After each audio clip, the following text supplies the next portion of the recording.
Regardez le gros nounours. Il est pas tout jeune, 1928. Vous avez vu ses pattes? Elles sont énormes. Et sa tête? Elle est toute petite. En tout cas, il fait pas du tout peur. On a même envie de le caresser tellement il est pâteau. Faut pas y toucher, ça va l'abîmer. C'est pour ça qu'il a plus de poils. Non, c'est exprès. Écoutez ça. François Pompon sculptait le moins de détails possible pour ne garder que l'essentiel. Les traits qui, en un clin d'œil, caractérisent l'animal. Il avait pas plutôt un poil dans la main, ton Pompon? Sûrement pas. Il a tellement sculpté d'animaux qu'il pourrait remplir un zoo à lui tout seul. Oh oui, dis donc, il y a de tout. Panthère, lion, hippopotame, éléphant, cochon, poule, cygne. Tu parles, moi aussi je peux te faire un animal avec 3 fois rien comme détail. Regardez, vous allez tout de suite deviner ce que c'est. Alors de quoi j'ai l'air? D'un vrai dindon.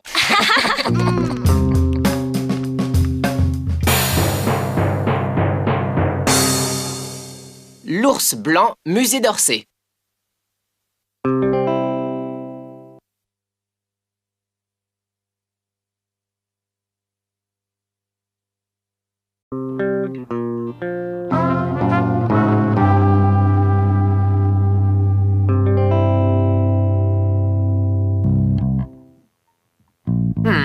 Ce tableau s'appelle...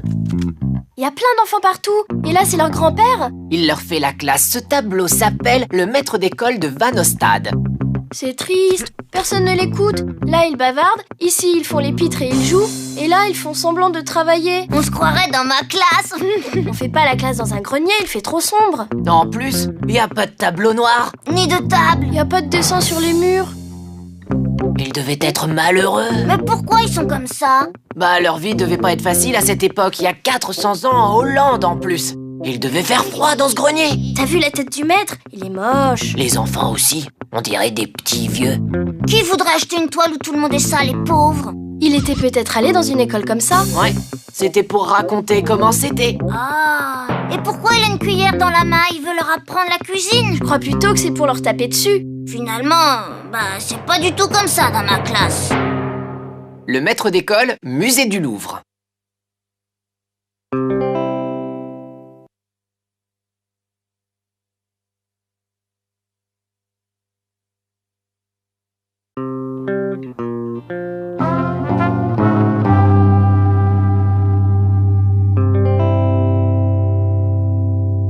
Ah, c'est marrant ça. Paf, il tombe. Mais non, ils sont aveugles. Ah, alors c'est pas du tout marrant. Les pauvres. Il pourrait avoir un chien qui les guide. On dirait comme au cinéma. Ils tombent au ralenti, on a bien le temps de les voir.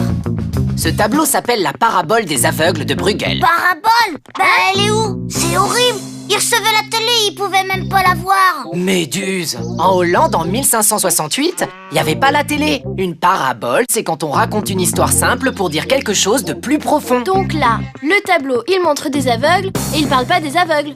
Si, ça veut peut-être dire... Quoi? Que si un aveugle suit les yeux fermés un autre aveugle, il risque lui aussi de se planter. Ah ouais, j'ai compris. Par exemple, si tu regardes le vélo de devant et pas la route, tu finis à l'infirmerie. Non, patate. C'est comme à l'école. Si tu copies sur un nul, t'as 0. Si tu copies sur un nul... Aussi un idiot répète ce que dit un autre idiot.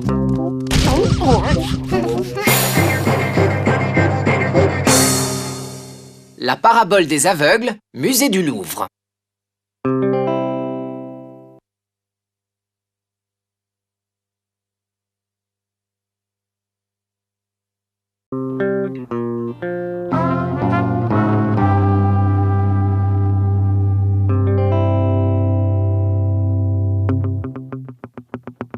Venez voir. Il y a même des maquettes ici. Je me demande qui c'est.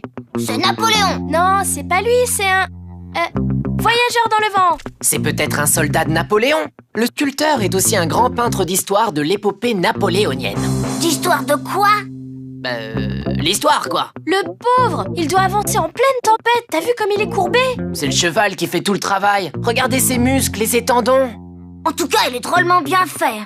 Avec les bottes et tout. Comme des petits soldats de plomb en plus grand. Et en cire. Avec une vraie cape en tissu. Et aussi des rênes en cuir. On dirait vraiment un vrai en petit. C'est exactement ça. Car Meissonier s'en servait ensuite comme modèle pour en faire des peintures. Et créer dans ses tableaux l'illusion et le mouvement avec un grand sens du réalisme. Facile, c'est comme si moi je dessinais mes jouets. Sauf que lui, il se les fabriquait lui-même. Et ils étaient tellement réussis que c'est eux qu'on expose dans les musées. Voyageurs dans le vent, musée d'Orsay.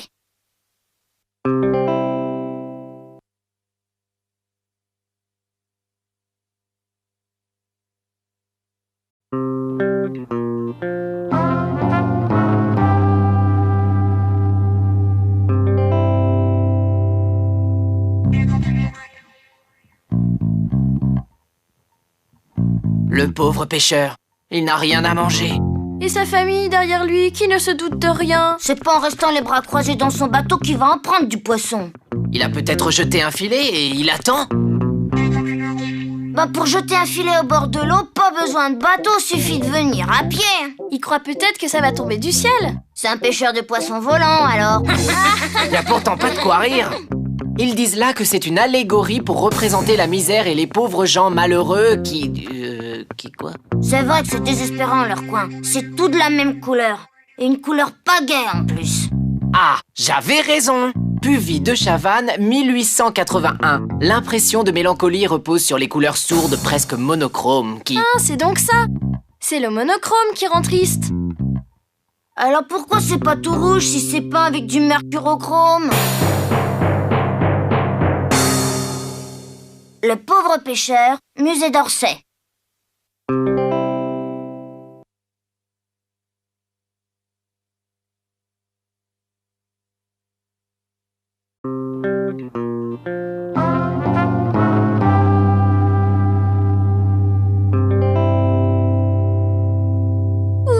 J'en peux plus.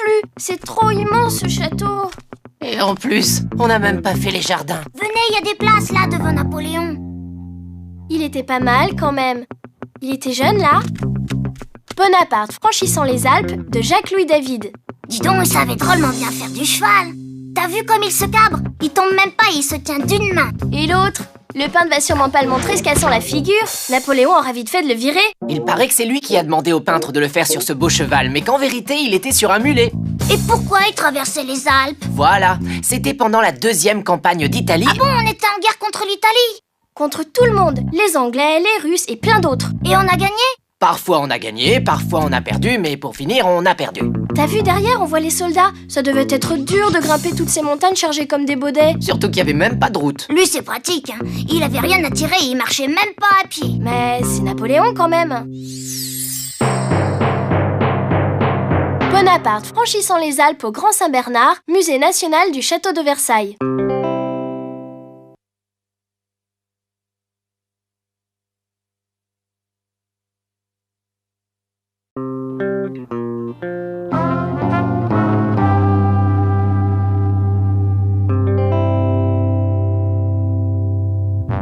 Non!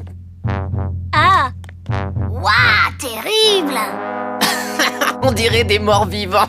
Arrêtez, c'est pas drôle. C'est des vieilles. C'est même marqué dessous. Les vieilles ou le temps de Francisco Goya vers 1810. En effet, elles sont vieilles.